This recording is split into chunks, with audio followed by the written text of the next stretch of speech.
banyak macamnya MC itu. Jadi MC itu adalah orang yang berkuasa berkuasa untuk mengendalikan sebuah acara sebenarnya. Master of Ceremony. Jadi upacara, lebih ke rangkaiannya itu. Macam-macamnya nanti nggak usah saya jelaskan, itu di internet banyak itu. Di internet, di buku-buku, di perpustakaan juga banyak. Macamnya nggak usah saya jelaskan ya. Jelaskan nggak? Jelaskan. Padahal oke lo tulisannya itu kan banyak MC, terus perbedaan MC presenter. Masuk kayak ada sing tahu baca itu? Nggak pernah baca itu? Enggak. Belum pernah? Oh, atau masa belum pernah? Oke. Lupa ya, Pak. Hah? Lupa. Perbedaannya apa kira-kira? MC presenter. Kira-kira apa perbedaannya? MC presenter, pembawa acara. Apa kira-kira? Ada yang tahu? MC kuwi koyo koyo acara iki digawa MC-ne nek presenter ki. Kok gak ada yang jawab iki? MC. Ya ora. Mas. Gimana, Pak? MC tadi apa? Duh. MC Apa ya? Master of Ceremony. Jadi penguasa master. Ya. Kan seremoni lebih ke upacara, rangkaian upacara, bukan sekedar event ya. Ya. Jadi ada rangkaian apa? Susunan acara. Acara di situ. Apa kira-kira bedanya dengan presenter?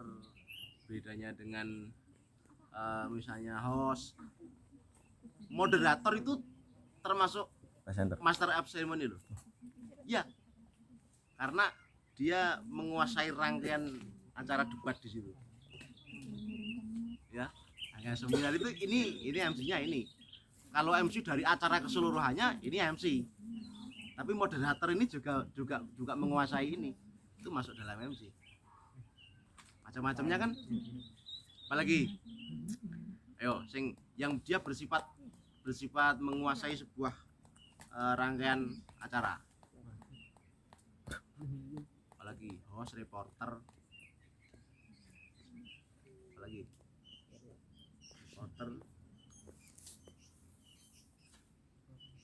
banyak loh macamnya.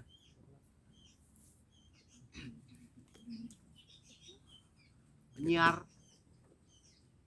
ya kan? Penyiar. Terus kalian pernah dengar istilah voice over? Ya, pernah. Nah, voice overnya ini ya, kayak apa namanya? Kayak acara nih kawan-kawan apa sih? Apa, Pak? Saya tahunya voice over SpongeBob gitu. Nah, itu daber ya tuh. Daper. Kalau voice over itu lebih ke dia tidak ke dialog kalau voice over. Bukan kayak dialog percakapan. Iklan Indomie gitu. Ya, hampir seperti itu tapi bukan itu. Itu kan menawarkan sesuatu. Kayak itu loh National Geographic. Seperti itu.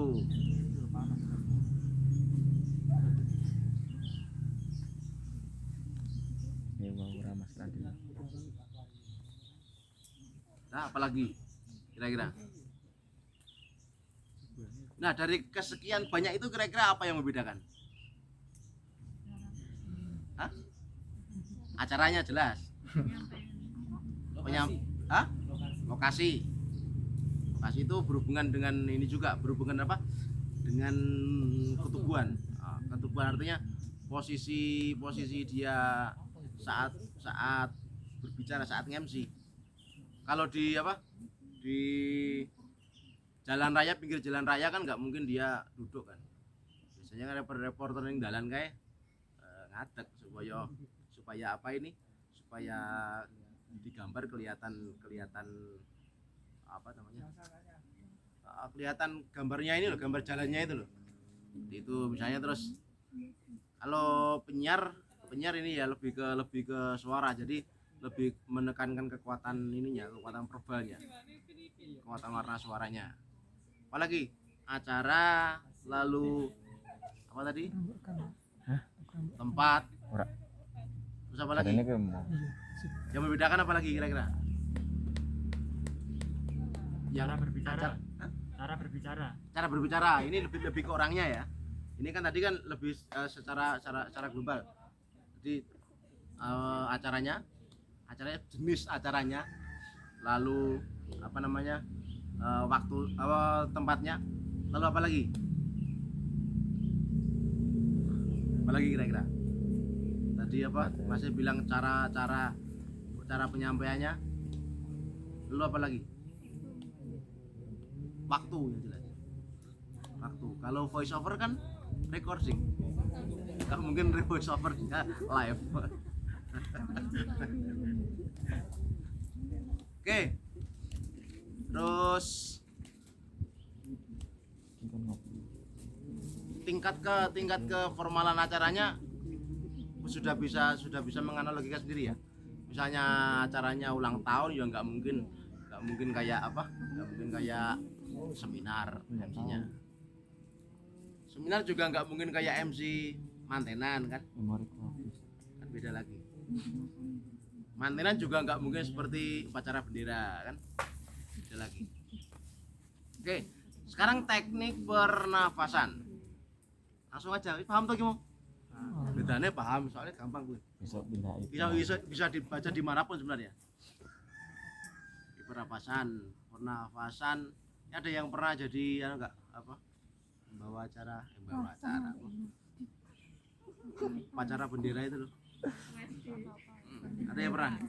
Cara bacanya gimana? Ada yang bisa mempraktekkan enggak? Assalamualaikum warahmatullahi wabarakatuh. Ada yang bisa mempraktekkan enggak? Biasanya.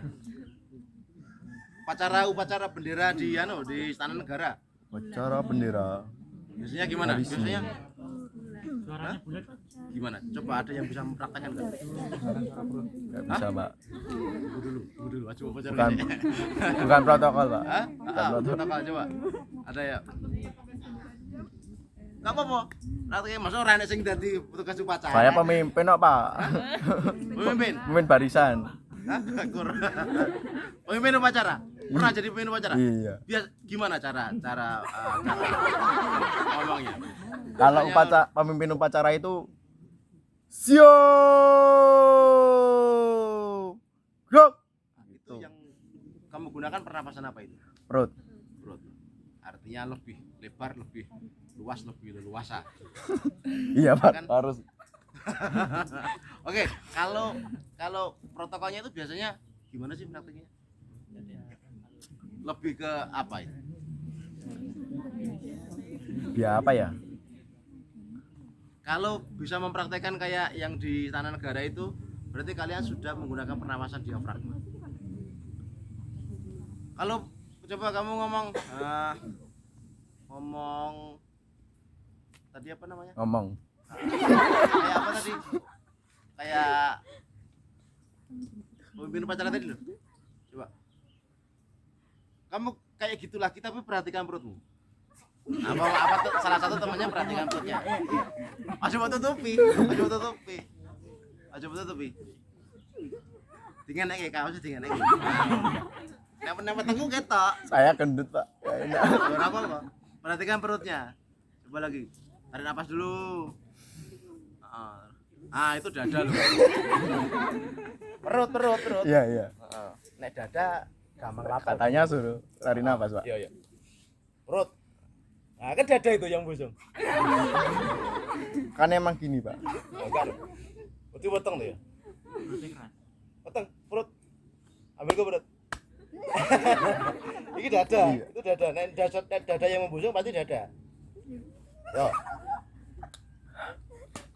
Coba. Kuliahnya barang loh. Yuk, siap. Sio Grok. Dia nggak akan ada perubahan di perutnya karena dia pakai pernapasan dada. Iya. Pernapasan dada itu cepet lapar,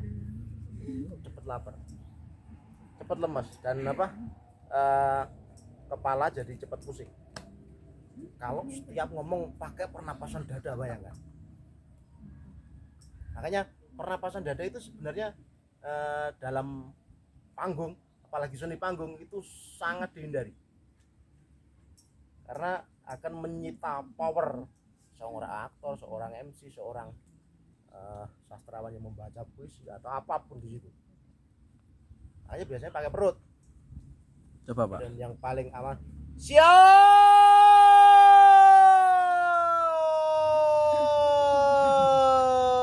berisan saya suwe saja kembali. Ayo ngono. Siap, tidak. Pasti los. Iki mesti sing berkontraksi mesti weten. Ya kan? Ada di situ. Berarti los dan lebih lantang. Tapi resikonya kalau perut ya itu tadi. Ya lebih enak juga sih daripada dada ya. Daripada pernapasan dada ya.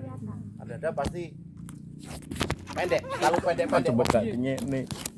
Oke. Terus pernapasan diafragma yang vokalis siapa vokalis? Sing kono Klaren. kok. Klaren, Pak. Saya enggak vokalis. Klaren, Pak. Klaren. Klaren. Iya. Klaren di mana? Apa mau? Tak bayar. Oke.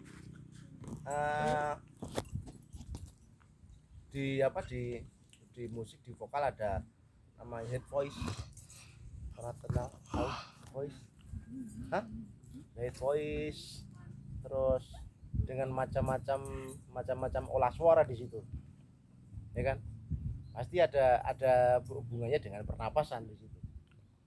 Nah, bagaimana menyikapi pernafasan di dalam kita menyanyi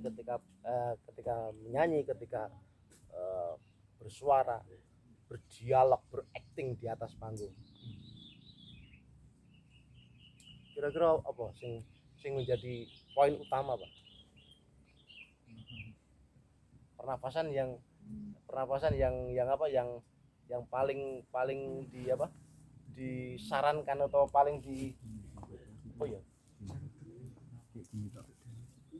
direkomendasikan untuk di panggung apa kira-kira? Diafragma. Untuk vokal. Apalagi kira-kira? Berikutnya. Kira nek butuh lomba aku anu. Masa iki gak enak orang sing melu Sukamto to iki. Ada. Iki unis ini semua kan? Iya. Orang sing melu Sukamto kan iki. OTW. Orang sing melu Sukamto. Kemarin pengen tuh, Pak. Nah, Terus terus kan nunggu dulu kalau keteteran kuliahnya nggak ikut. Iya. Sukamto itu kan juga sempat sama Sanggar Pasinongan Pelangi itu kan nggarap teater kan juga. Ayo apa mau? Lain diafragma apa? Kan nggak mungkin dari awal sampai akhir diafragma terus kan capek juga. Ada diafragma, ada perut, dada, terus apa lagi? Cara biar nggak capek di atas panggung gimana? Nggak capek pijet. Caranya adalah memadukan ketiganya. Mungkin ada teknik pernapasan lain. Pernapasan apa? Wah, saya menemukan pernapasan rongga hidung misalnya. Gua menapa kok? Mungkin aja kan menemukan pernapasan rongga hidung atau gimana. Oke. Jadi tadi ya, lebih ke performanya di atas panggung lah saya kira. Kalau MC itu. Jadi artikulasi pun harus juga jelas. Artikulasi jangan sampai kehormatan jadi kurmatan. Terus apa lagi? Indonesia jadi Indonesia. Jadi Indonesia atau apapun itu. Udah ya, saya kira itu gampang kok yang itu. Yang itu gampang. Soalnya ini nanti fokusnya lebih ke dramanya nanti. Lebih ke titernya. Oke. Masuk ke puisi ya. Gampang iki, gampang iki. Gampang iki. Karo langsung praktek aja nanti. Puisi, macam-macam puisi tahu toh? Macam-macam puisi, puisi lama, puisi baru, romansa, epik dan lain-lainnya. Pernah denger kan? Nah, Ya. Wes itu diwaca dhewe kuwi. Kuwi diwaca dhewe. Oke. Sekarang saya akan lebih ke apa? Lebih ke bagaimana seorang itu membaca puisi. Kalau macam-macamnya tahu ya, sajak dan lain-lain. BAB. Itu lebih ke era saya kira. Lebih ke era, lebih ke tema, misalnya epic itu kan lebih ke pahlawanan. Kayak Anwar ke apa judulnya?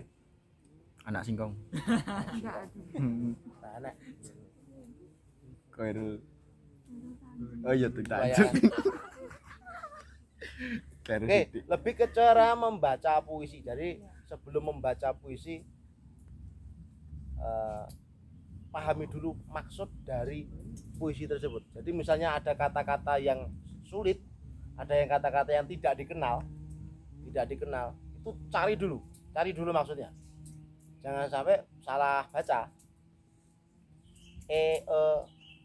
Misalnya u, wa, wi, iye, misalnya pakai ejaan lawas kan i dibaca tulisannya iye gitu.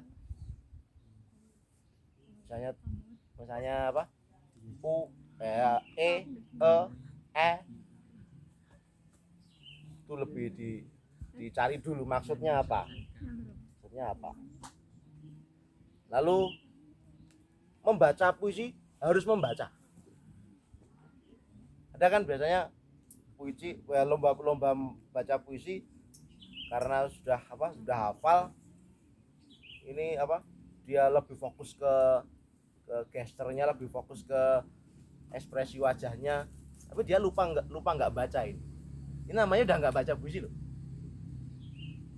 Makanya baca puisi dia harus dibaca, harus memang diperhatikan tiap katanya seperti itu. Oke, apalagi kira-kira yang menunjang atau membuat seorang itu cakap dalam berpuisi atau membaca puisi? Apalagi kata-kata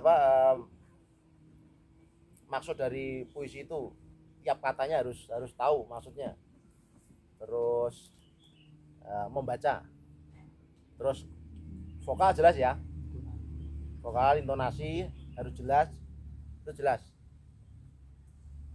Terus teknik membaca teknik vokalnya, teknik pernafasannya sama kayak yang MC tadi, tergantung puisinya juga. Puisinya puisi komedi apa puisi epik atau apapun. Misalnya lebih ke sajak. Ngerti bedanya puisi karo sajak tuh? Nggak. Ya. Kalau puisi, apalagi puisi lama itu kan jumlah suku katanya, jumlah baitnya itu sama semua.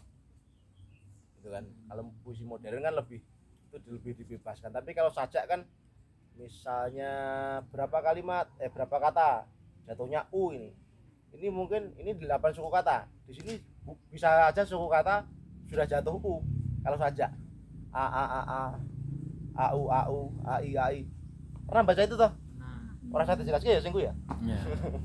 Oke, apa lagi ketika dalam berpuisi yang harus dilakukan seorang aktor atau seorang pembaca puisi? Apa yang menjadikan puisi itu enak atau tidak untuk didengar? Ekspresi. Tak gue nutup motornya pas udan nih. Apalagi kira-kira? Ekspresi, Pak. Ekspresi. Wis tak omong sing ekspresi. Apa? Intonasi pembaca puisi itu rata-rata ngene wae. Seorang guru SD mengajarkan muridnya membaca puisi. Itu kalau SD mungkin masih wajar ya. Jadi membaca puisi dengan intonasi dadadu dadidadu dadadu dadidadu dadadu dadadu dadadu. Kalau SD mungkin masih apa? Mungkin masih bisa diterima karena mereka belajar berintonasi dalam berpuisi. Tapi nek mahasiswa masuk maca puisi apa kira-kira bagaimana cara mengubah itu? Apa hal yang perlu diperhatikan untuk mengubah intonasi supaya tidak tidak mainstream seperti itu? Apa yang kira-kira perlu diperhatikan? Penghayatan satu, jelas kalau penghayatan. Apa lagi? Observasi, research, terus apa? Eksplorasi, apresiasi ya artinya. Tapi apa lagi yang perlu diperhatikan? Apa yang perlu dilakukan untuk mengubah itu? Penghayatan jelas. Ayo diajak mikir nih. Misalnya ini ada sebuah intonasi nih. Intonasi seperti itu tadi intonasinya. Misalnya gini aja, kita jangan ke puisi dulu. Ke gaya misalnya ini ada yang orang luar Solo enggak? Luar Solo Raya maksudnya. Banyak. Siapa? Banyumas. Sasa Tangerang. Hah? Ngawi, coba ngomong pakai intonasi Ngawi. Apapun pakai intonasi Ngawi. Intonasi Jawa Timuran misalnya gitu. Nah, yo Ngawi iki mare sik Mataram iki lho. Ngawi iki jek Gadok Solo. Misalnya sing liyane sing Jawa Timur. Jawa Timur kono Jawa Timur Etanan. Kon neng ndi? Ah, misal. Itu wis anu ya. Itu mau Ngapa ta? Heeh.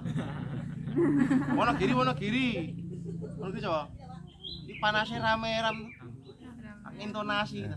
Artinya ketika kamu mendengarkan teman-teman kamu berbicara ini pakai intonasi daerah lain. Kalian kan juga apa? Sedikit banyak pasti paham maksudnya, walaupun sebenarnya ketika di telinga kalian terdengar mungkin terdengar lucu, apalagi nah aku sing paling ngerasa lucu nang daerah kulonan, daerah Banyumas, daerah sing ngapa-ngapa kono kuwi omongane kemruyuk pakai itu. Nah, ketika kalian bisa nggak mentransfer intonasi mereka, dialek mereka mungkin ke bahasa kalian, ke bahasa dialek kalian. Misalnya dialek Banyumasan diganti dialek Solo. Umpamane. Apa nek iki masa gak ada sing daerah kulonan iki? Siapa? Tangerang. Hah? Tangerang. Tangerang. Tangerang berarti apa ya? Betawi, bukan Pasundan. Oh, Jakartanan. Kasih contoh sing daerah kulonan.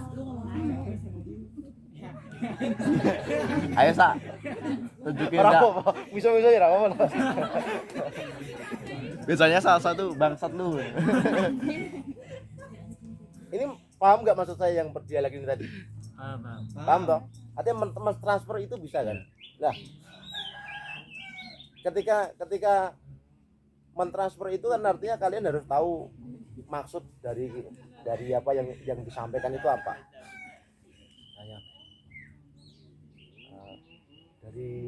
Dari kata kamu mau kemana itu kan hanya sekali. Kowe pengen ndi le? Neng ndi ya? Dewe itu. Kok mana lu? Kan katanya nang ndi, Cak? Kan dewe. Intonasinya dewe. Kata-katanya pun sendiri-sendiri. punya ciri khas sendiri yang itu menandakan suatu etnis tertentu. Begitu juga dengan puisi. Puisi ini temanya apa? Temanya apa? Lalu bentuknya apa? Nah, di situ intonasi harus disesuaikan. Oke? Contoh-contoh puisi kalian sendiri ya. Oke, wis lagi puisi paham lagi. Ini baik workshop singkat ya. Drama ya? Masuk ke drama ya? Oke. Ini break jam berapa sih? Jalannya break jam berapa? 12. Jam 12? Iya. Aku ngomong lurus setengah jam iki. Meniran cangkemku.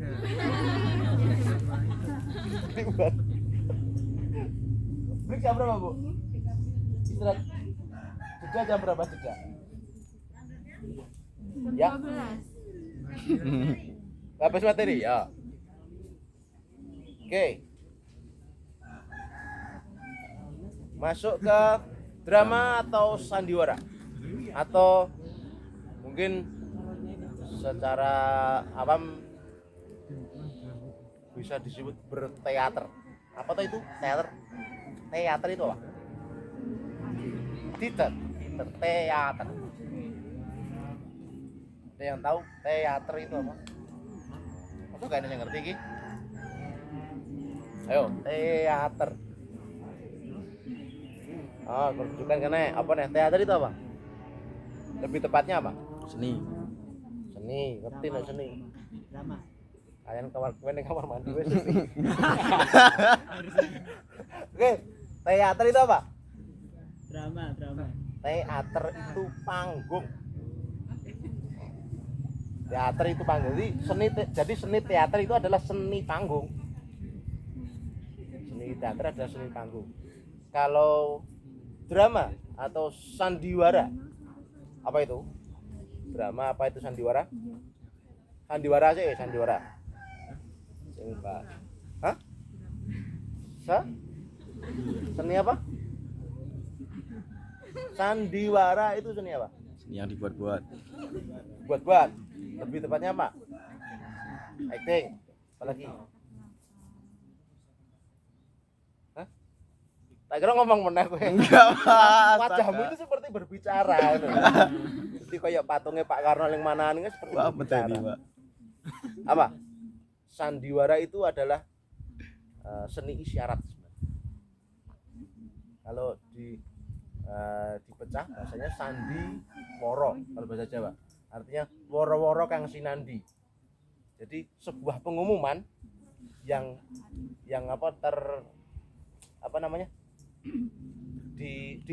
tersanti. Dia memiliki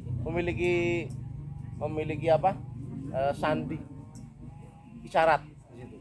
Jadi sebenarnya lebih ke bagaimana menyampaikan sesuatu kepada penonton tapi tidak secara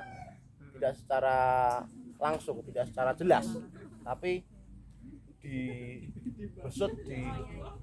dengan sebuah kesenian, sebuah acting, sebuah adegan, sebuah cerita atau apapun itu yang ada di atas panggung. Oke. Bohong itu adalah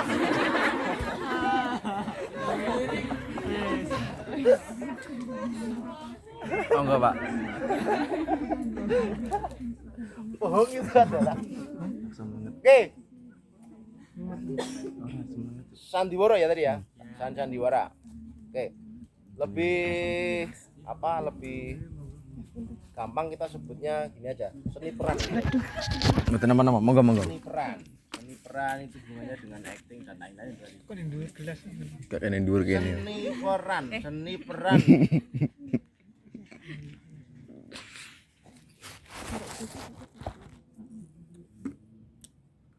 Kalau nek dicampur apa, Bu? Monggo, Pak. Saya tahu jenengan lu, Pak. Ora. Oke, sebelum masuk ke perannya, sebelum masuk ke keaktorannya, yang memerankan pasti aktor ya. Aktor. Oke, aktor. Jadi kita lebih dulu masuk ke cerita. Ada yang pernah dengar istilah tangga dramatik? Aristoteles? Ya. Nah, siapa itu Aristoteles? Hah? Penemu. Penemu apa? Penemu bangjo. Pemerintah. Oh, ya. Jadi dari beberapa puluh tahun yang lalu sampai saat ini, teman-teman di teater itu ketika membahas tentang tangga dramatik itu yang dipakai itu masih punyanya yang Aristoteles itu. Jadi ada beberapa poin dalam sebuah penulisan naskah, penulisan cerita. Ini boleh dicatat, boleh enggak, boleh diapalkan ya monggo. Yang pertama dalam cerita, dalam tangga dramatik itu poin yang pertama adalah pemaparan. Ini nanti kalian tulis naskah dhewe ya, jadwale. Nanti di sesi berikutnya ajar nulis naskah. Membuat naskah. Patokan ini nanti tangga dramatik. Satu, pemaparan. Pemaparan itu adalah bagian cerita yang fungsinya untuk menjelaskan lokasi, waktu, dan tokoh-tokohnya.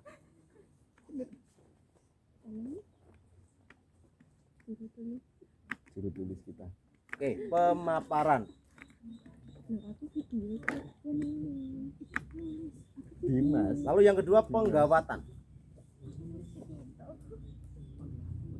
Pemaparan, penggawatan. Di foto terus share. Nanti tak share.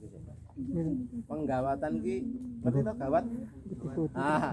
Masuk ke sesi gawat. Artinya dalam permasalahan yang dijelaskan dalam pemaparan itu tadi muncul sebuah akar masalah. Akar konflik. Penggawatan. Lalu yang ketiga, konflik.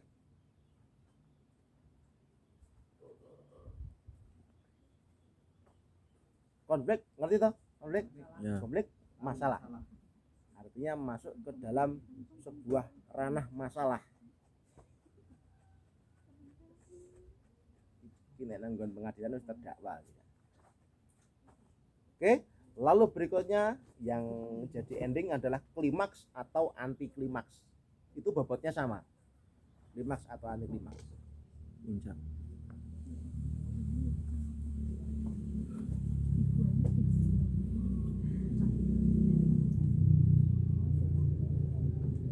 Oke, ini tangga dramatik. Tangga dramatik ya. Lalu pemaparan, misalnya contoh pemaparan gini.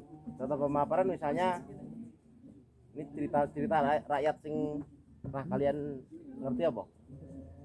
Pernah kalian tahu apa biar enak jelasnya? Danau Toba. Tangkuban perahu. Aku malah rapal kabeh kuwi. Apa cerita rakyat? Saya gini. Ya, Joko Tarub misalnya. Joko Tarub tahu apa? Dia mau ngomong Danau Toba. Joko Tarub apa ya? Hah? Yang satu aduh dobo benar. Tekan pejajaran barang iki lho. Oke, Joko Tarub sing simpel sing pendek.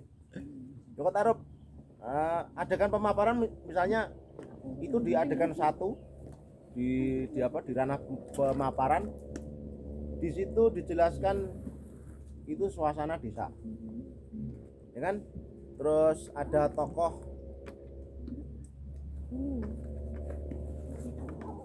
siapa? Joko Tarub. Joko Tarub karo kanca-kancane. Artinya di situ dijelaskan bahwa Joko Tarub adalah seorang lelaki yang tinggal di desa Tarub, yang dia pekerjaannya setiap hari adalah berburu hewan atau nek cara basa Jawa ini bedok pitik, mulut manuk, begitu kan.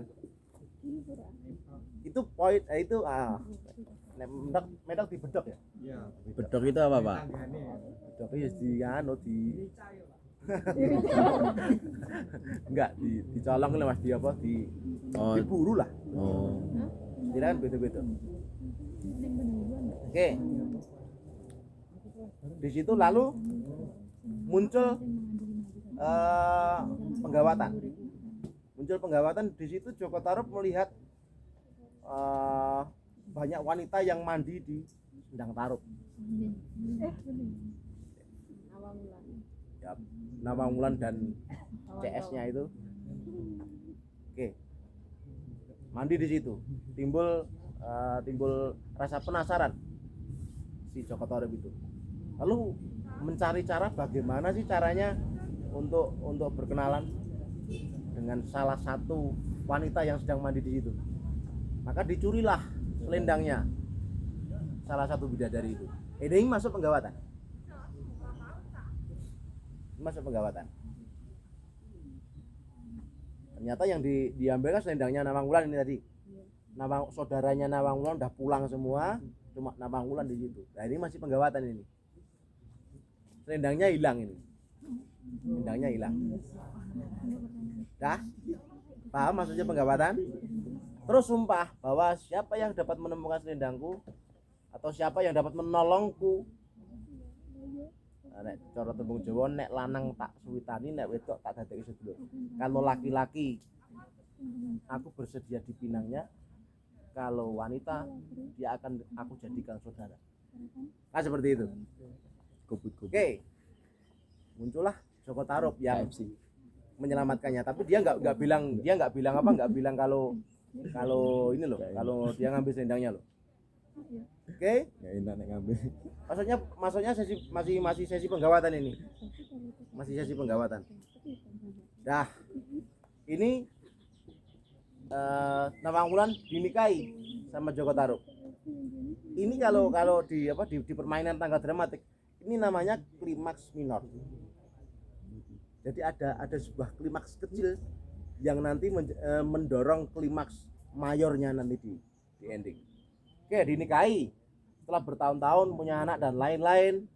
Terus pada suatu hari Nawang Wulan menanak nasi di kandang, berpesan sama Joko Tarub, ini jangan sampai dibuka ya. Engko nek dibuka kok dadi jadi ora mateng segan. Seperti itu. Akhirnya itu dilanggar oleh si Joko Tarub. Nah, ini muncul konflik di sini. Muncul konflik. Oke, konflik satu ya ini ya. Terus hari berikutnya Nawang Wulan saat ingin mengambil beras, dia lihat di tempat penyimpanan beras itu, dia lihat selendangnya di situ. Loh, berarti dulu yang ngambil selendang itu si Joko Tarub. Kayak gitu. Nah, ini konflik dua. Paham dengan konflik yang double ini tadi? Kan? Konflik. Oke. Lalu Nawang Wulan bilang sama Joko Tarub, "Oh, jebul kowe tas nyolong selendangku. Ternyata kamu yang ngambil. Jadi kamu pura-pura menyelamatkan saya, padahal yang membuat saya celaka itu adalah kamu sendiri. Jadi dia yang buat masalah, dia yang pura-pura sok datang jadi pahlawan." Kan gitu kan? Kayaknya gitu. Akhirnya marah udah pergi dia. Pergi. Nah, ini klimaks. Kalau anti klimaks, contohnya gini. Yang klimaks dulu ya. Udah kalau gitu saya pergi dari sini. Nah, ini pergi. Pertunjukan selesai. Rangkaian pertunjukan selesai. Inilah klimaks. Kalau misalnya, oke, saya pergi. Kalau jangan sekali-kali kamu mencari saya. Pergi, masih ada adegan satu lagi. Wah, mana ya perginya? Oke, saya akan mencari. Terus tutup adegan. Itu anti klimaks. Bisa bedakan nggak? Jadi klimaks misalnya gini, misalnya lakonnya Anoman gugur misalnya, Anoman obong itu ketika Anoman sudah diobong, dah tutup adegan, itu namanya klimaks. Tapi kalau masih ada adegan lagi setelah itu, walaupun cuma sedikit, ya pastinya cuma sedikit karena di ending, itu namanya anti klimaks. Dan bobotnya sama. Tak kasih contoh lagi yang ben gampang. Ini ada maling. Maling kecekel cek. Kowe maling. Kamu maling. Ini klimaks. Kalau dah ayo jelaskan di kantor polisi. Itu anti klimaks. Jadi seakan-akan ada lanjutannya dari cerita ini, tapi tidak dilanjutkan. Dalam sajian tidak ditampilkan. Itu anti klimaks dan bobotnya sama. Paham maksudnya? Oke, dari tangga dramatik yang belum paham yang mana? Apakah terlalu jelas? Terlalu jelas apa terlalu membingungkan? Bagian dari naskah tadi loh, pemaparan penggawatan konflik klimaks. Ada yang belum paham? Paham kabeh berarti ya? Oh, J. Betul apa? Pemaparan penggawatan konflik klimaks. Wes paham kabeh? Hah? Paham kabeh iki? Yakin? Ini sudah dibagi kelompoknya toh? Belum. Hah? Per kelas anu. Berapa? 4 orang. Oh, mulane kok do tenang-tenang ora do nulis. Wis enek sing nulis ale kok. Iya. Kita kan 2 kelompok berarti ini. Iya. Mulane kan sing nulis beberapa tok.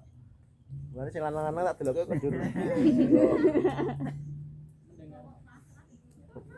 Pasrah. Oke, cerita ya. Hubungan dengan cerita. Lalu aktor. Sekarang aktor. Sama. Aktor kalau untuk apa? Drama sandiwara, media komunikasinya adalah verbal dan visual. Ini apa? Besar tubuhnya. Jadi bahasa tubuh dan bahasa verbal.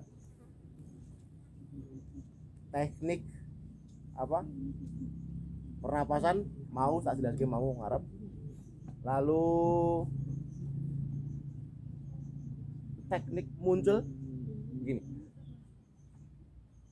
Ada yang pernah dengar istilah teknik muncul belum? Belum ya? Nah, aktor pernah kan?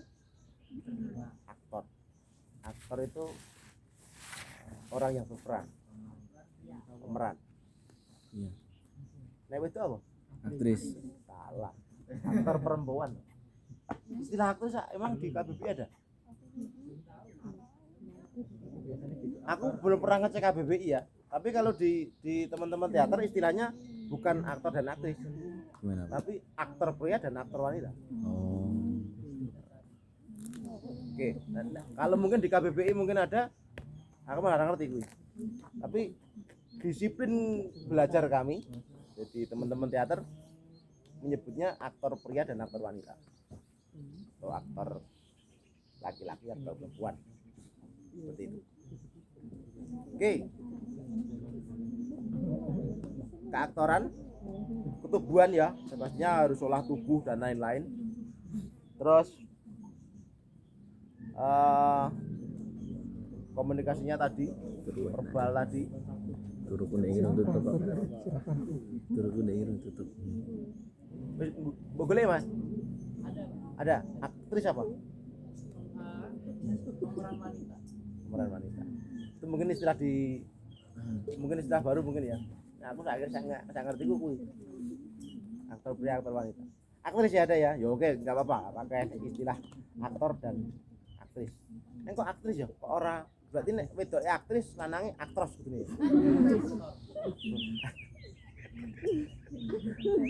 Oke, Aktris. berbicara tentang aktros dan aktris berarti ketubuhan. Nah, modal utama seorang aktor adalah tubuhnya. Jadi bagaimana seorang aktor itu memerankan sebuah peran.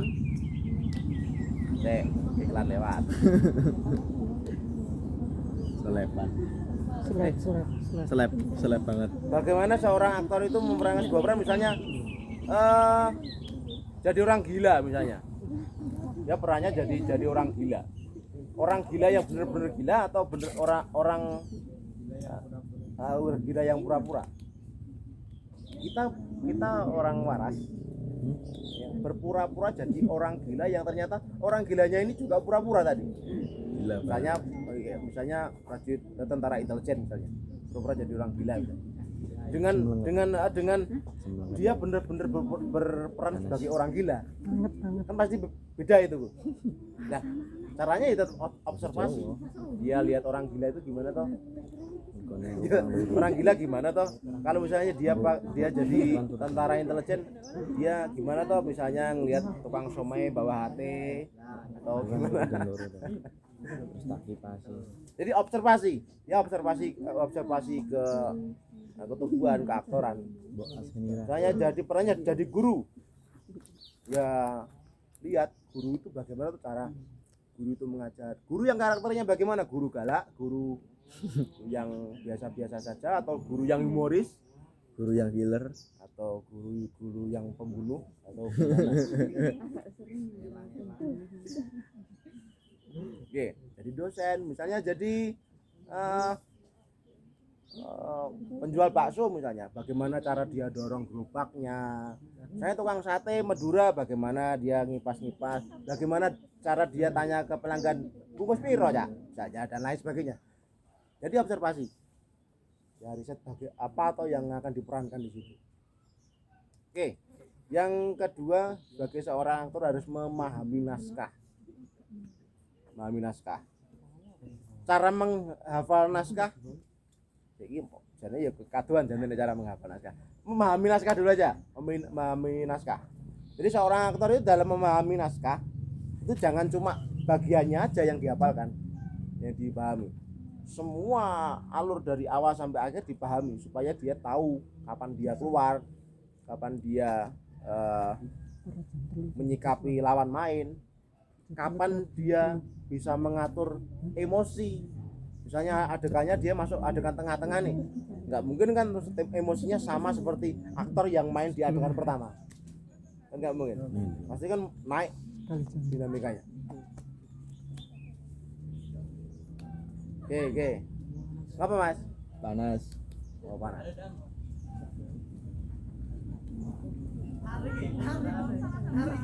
Malah didorong.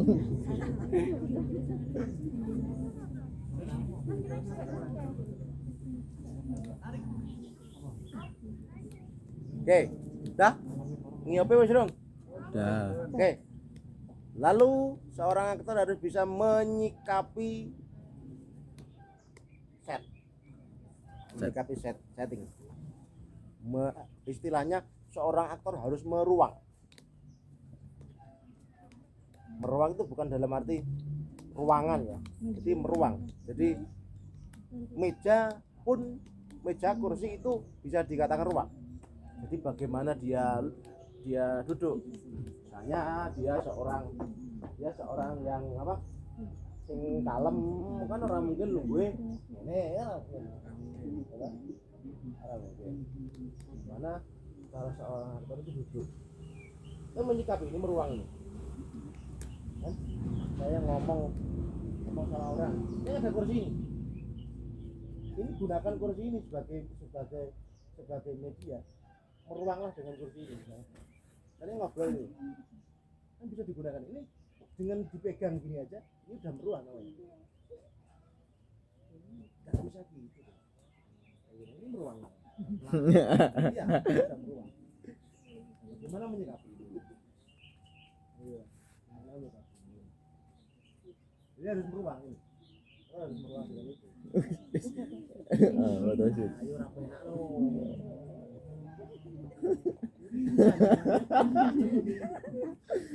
Ya ngomong. Ada wait ya pohon. Gimana menyikapi?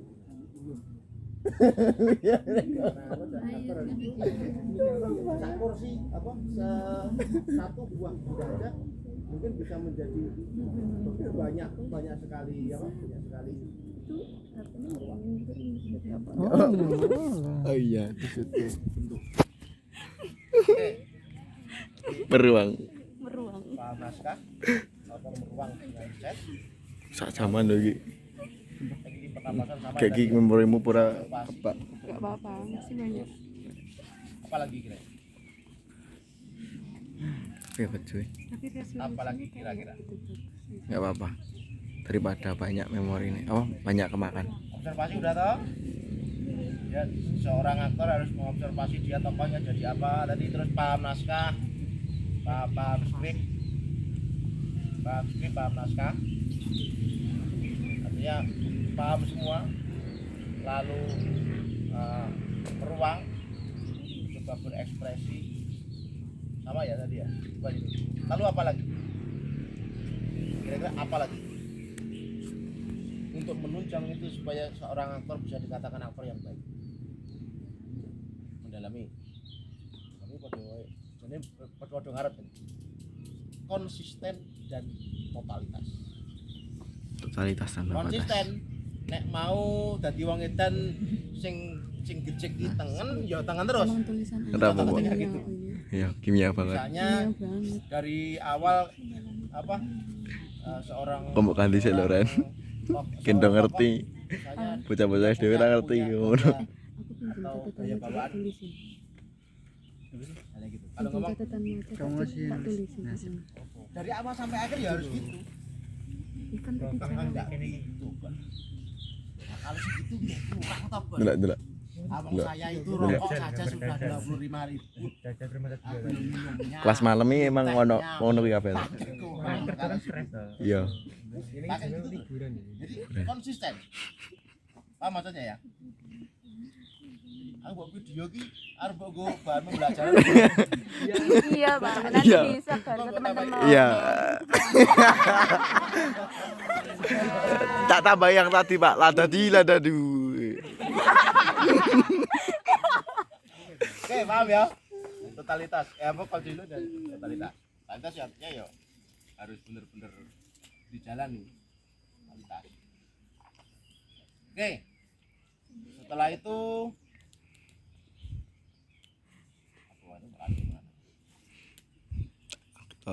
tadi naskah tentang dramatik ya tentang dramatik terus aktor lalu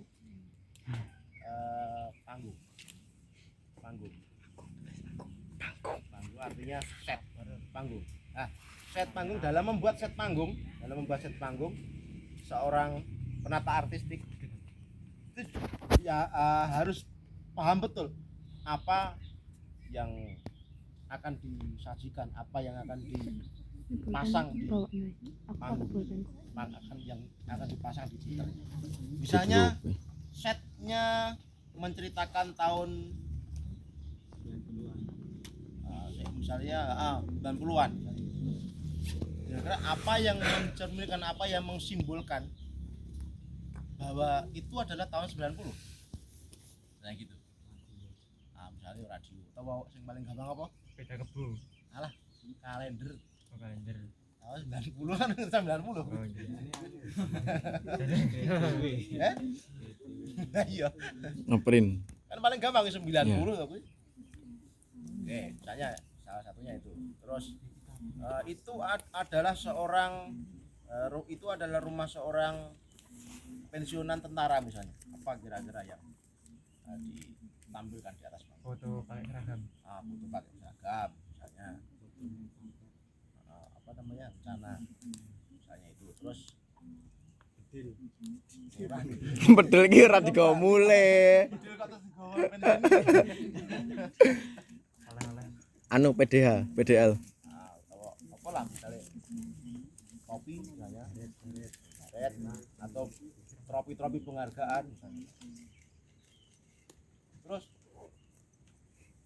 dia adalah seorang pensiunan tentara yang sekarang jatuh sakit lumpuh misalnya gitu.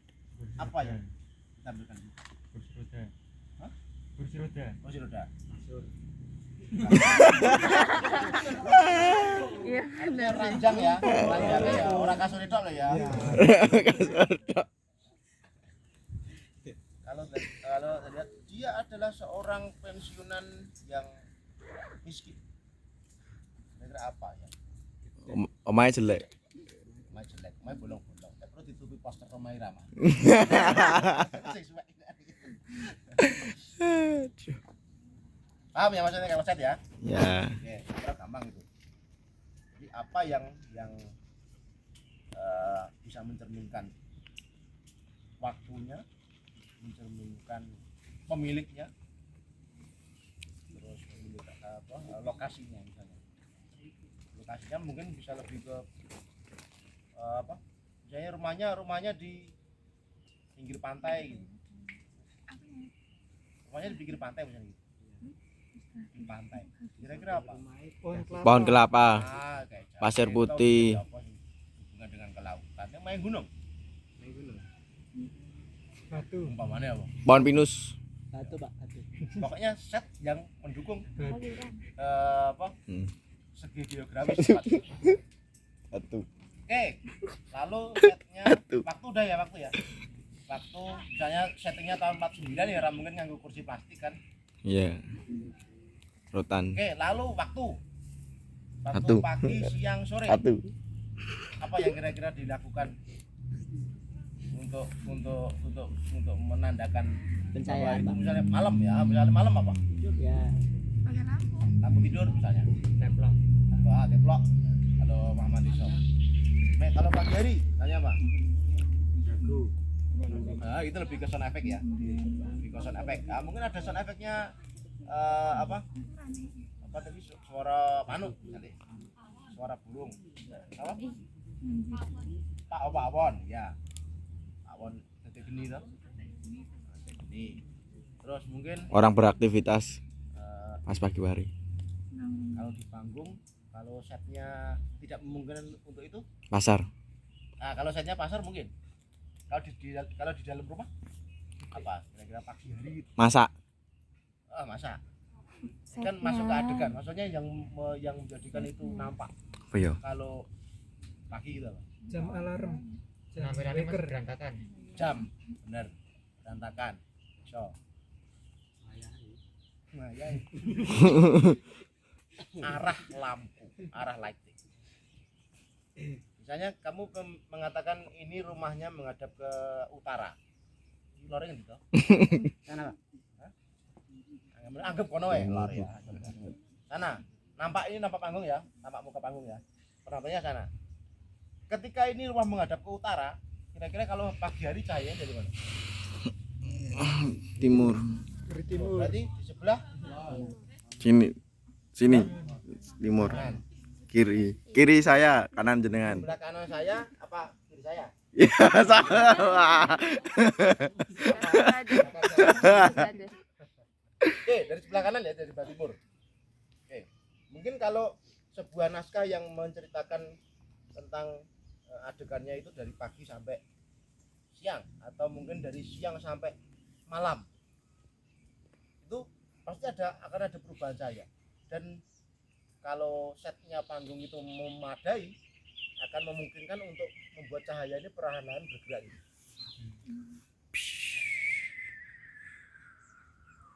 Bisa. Atau dari malam sampai pagi. Gelap praketek cahaya-cahaya bulan. Atau cahayanya lampu apa? Kendel. Enggak apa-apa. Tuh. Itu bisa ditunjang dengan lighting, bisa juga ditunjang dengan adegan kecil. Misalnya lampunya lightingnya tidak memadai. Ditunjang dengan sedikit adegan. Misalnya adegan menyalakan lampu. Matikan Kalau lampu. dari malam sampai pagi ya adegan mematikan lampu. Banyak sekali yang bisa dilakukan. Jadi itu bisa dirangkum dalam adegan, bisa dirangkum dalam artistik. Itu. Oke. Paham ya sampai situ ya? Ya. Lalu musik. Musik. Ada yang pernah dengar istilah pengiring? Nah, Pengiring itu artinya apa? yang ngiringi. Nah, Kayaknya aku cuma mau bikin jadi kalimat aktif aja sih. Iya.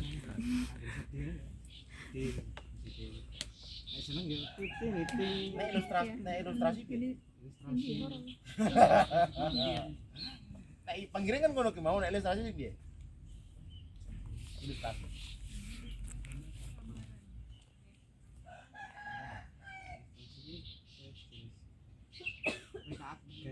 Mereka. Iya. Itu juga bisa masuk. Itu bisa dianggap ngono. Tapi pengiring itu adalah mengiringi, artinya di belakang. Oh, Anda nih aku bener. Iringi. Bukan, pengiring dulu, pengiring beda, ilustrasi juga beda. Kalau pengiring itu di belakang. Yang namanya misalnya ngiring mantan kan yang buri. Anda nih aku Jadi musik pengiring itu nanti dia posisinya pasti di belakang apapun yang ada di panggung. Belakang bukan dalam artian di belakangnya loh. Tapi lebih ke nggak ketok. bukan. Nah, awake lu gede kan kayak tak. Lebih jatuhnya carry apa tuh? Ketinggalan. Bukan tertinggal kan carry kayak orang panggung. Belakang. Ketinggalan. Di belakangan. Di belakangan. Mengikuti. Posisinya mengikuti. Jadi melu. Ini kan dia posisinya kan orang tertinggal. Posisinya di belakang apapun yang ada di panggung. Misalnya di belakang aktor. Misalnya aktornya adegannya sedih nih. Aktor dulu yang sedih, baru musik ini mengikuti, mendorong dengan suasana sedih. Kalau ilustrasi itu jatuhnya musik dulu, baru apapun yang ada di panggung itu mengikuti musik. Bisa bedakan nggak? Ya. Oke.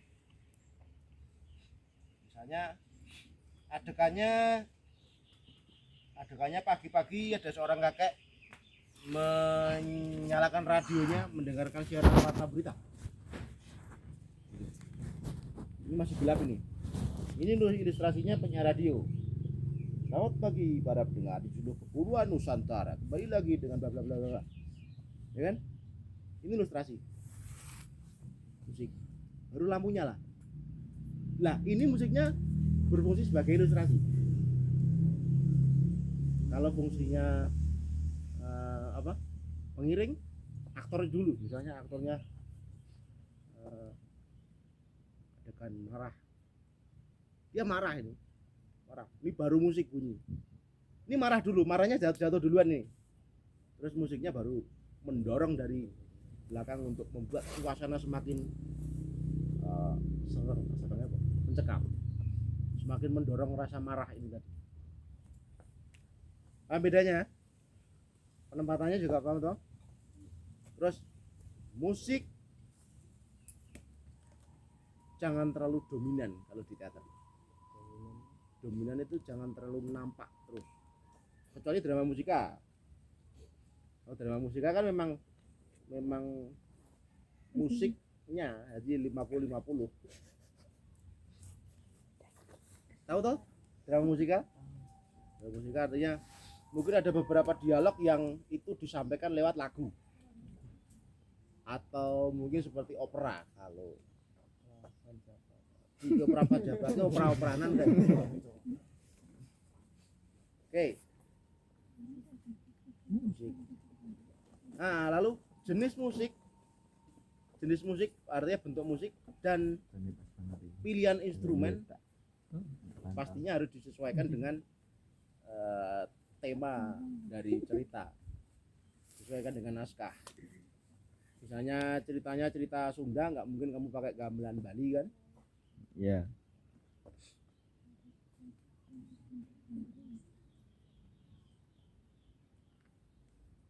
Oke.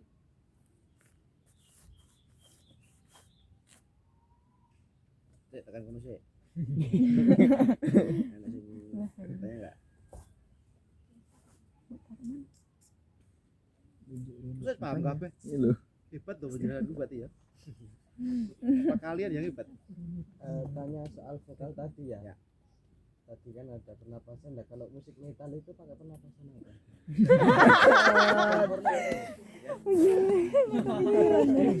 Itu jelas perpaduan dari kayak ngono aku yang medekon. oh pernapasannya nggak mungkin dari tenggorokan tok ya ora Nah, cukup. tapi bidadari Napasnya kok bertekan ya gini. selendangnya enggak bisa naik kayak kayangan. Napas ini pasti kan dari Nah, iya. dari sini tuh dada perut jawab Punya pun enggak bisa. aku coba kamu praktek lo ya aku malah putar-putar itu pasti ya itu sini kalau kayaknya lebih ke dada dia. Enggak lebih ke sini ya. Oh, iya mesti napasnya ini anginnya kan dari sini Baru-baru. coba praktek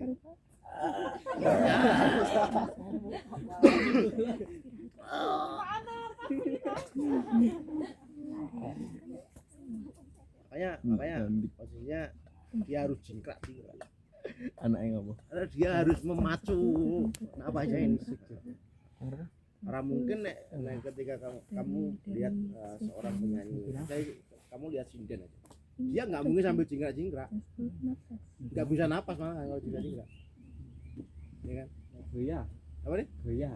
itu beda lagi itu ada tekniknya Cara itu. las begini munggah biasanya. Nah, itu ada tekniknya tekniknya adalah mengalihkan perhatian.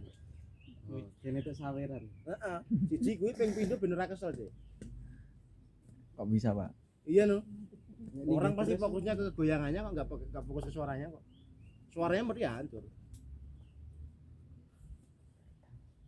Nek dalang ngeten iki nggih. Anu lho Pak, berarti ya ngapet uyuh barang. Ya no. Oh beda lagi itu tekniknya ada lagi. Lagi. Heeh. Fokusnya ini enggak ke nguyuhnya. Bukan ke menahan rasa ingin buang airnya. Fokus ke ceritanya pasti enggak. Jadi kamu misalnya kamu tengah malam kamu Dalang. di bus misalnya gitu. Ojo dalang sih, di bus misalnya gitu. Kamu di bus. Terus misalnya enggak ada toiletnya busnya. Enggak mungkin kan naik bis umum terus Mas mandek sih arep nguyuh sih ora mungkin toh. Karena Pengalaman banget. kamu fokus ke hal lain. Temenku ada Yo, pas itu. editor. Pengalaman. Aku soalnya tahu ngono. Ini botol. Mesti orang gagas kuwi, tapi bener-bener fokus loh, fokus ke hal lain loh. Ojo gagas iki loh. Sama ketika apa menahan rasa sakit ya. Sudah sampai. Misalnya ini tangannya keselio sini. Tangannya keselio. Nek tukang ngurut ki, ngurut kene dipijet bianter ngono. Wis penak, wis rada penak. Jane iki urung rada penak. Dia hanya mengalihkan rasa sakitnya ke sini. Ayo coba praktekke.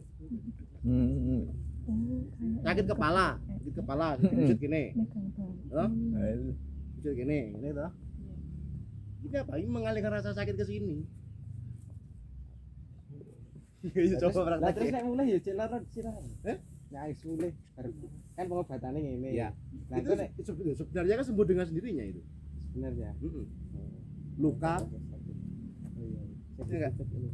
terus sakit gigi. Wah, aku sakit gigi sampai bulu kumeng. Misalnya sini luka. Kayak gitu toh. Sakit gigi sih dipijet gak liya iki.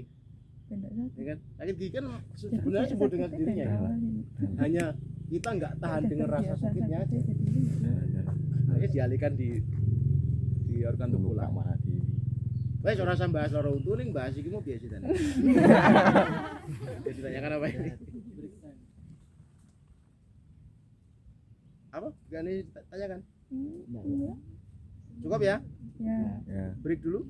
Ya. Gimana? Yes, break. Oke, habis break kan ya. Langsung praktek buat apa? Buat naskah ya.